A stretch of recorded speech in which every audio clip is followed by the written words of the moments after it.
তা নিয়ে তার একগুচ্ছ অভিযোগ দিল্লির ইলেকশন কমিশনে আজকে আজকে অভিষেক বন্দ্যোপাধ্যায়।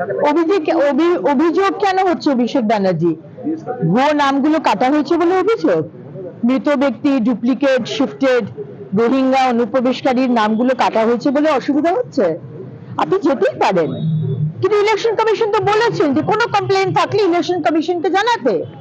কোন জীবন্ত ভোটার যে বেঁচে আছেন তার নামটা কাটা হয়েছে, আপনি ইলেকশন কমিশনকে কমপ্লেন করুন, আপনি আদালতে যেতে পারেন।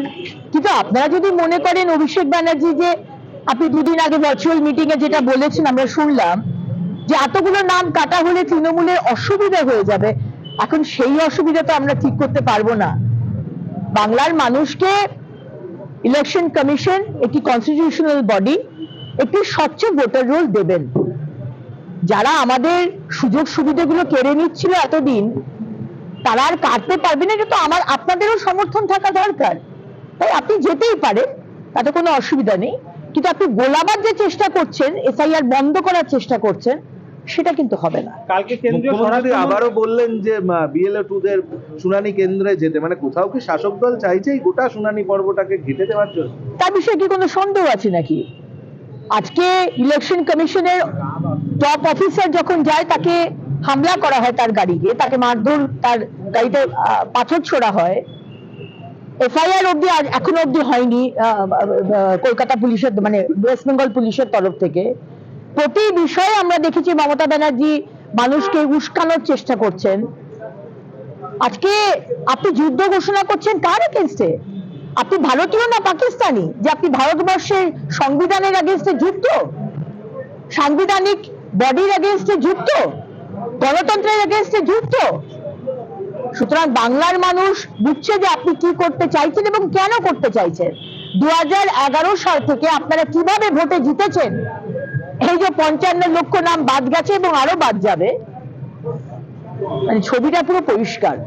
কালকে কেন্দ্রীয় স্বরাষ্ট্রমন্ত্রী একটা অভিযোগ করলেন, মুখ্যমন্ত্রী তিনি উপস্থিত থাকেন না, অনুযোগের সুরে কি বললেন? উল্টো দিকে মুখ্যমন্ত্রী যে ভাষায় নাম না করে দুঃশাসন বলে কেন্দ্রীয় স্বরাষ্ট্রমন্ত্রীকে এরপর পাল্টা আক্রমণ করলেন, কি বলবেন এই বিষয়ে? দেখুন, আজকে পশ্চিমবঙ্গে বিজেপি সরকার তো আসছে, এটা তো গ্যারেন্টি, এটা নিশ্চিত, এটা জলের মতো পরিষ্কার। কিন্তু আমরা বলছি না যে পশ্চিমবঙ্গকে বাঁচাতে হবে, এইটা আরেকটা কারণ। এই যে এই সরকারের এবং স্পেশালি মুখ্যমন্ত্রী এবং তার আশেপাশের মানুষদের যে ভাষা, যে ভাষার দুঃশাসন, দুর্যোধন, আপনি অন্য পার্টির হতেই পারেন, কিন্তু একজন শীর্ষ নেতৃত্বকে আপনি এই ভাষায় মুখ্যমন্ত্রীর চেয়ার থেকে বলছেন, আপনি তো পশ্চিমবঙ্গের সভ্যতা সংস্কৃতিকে শেষ করে দিয়েছেন মুখ্যমন্ত্রী। আপনি হয়তো 4টে ক্লাব পান, আপনি বলেন এবার খেলা হবে না, এবার ফাটাফাটি হবে। এই ভাষাগুলো অন্তত বাংলার মানুষ এই মুখ্যমন্ত্রীর চেয়ার থেকে আমরা শুনতে রাজি নই।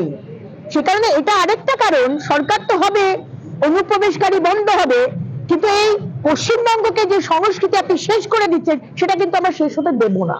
দিদি, বহুতলে ভোট গ্রহণ কেন্দ্র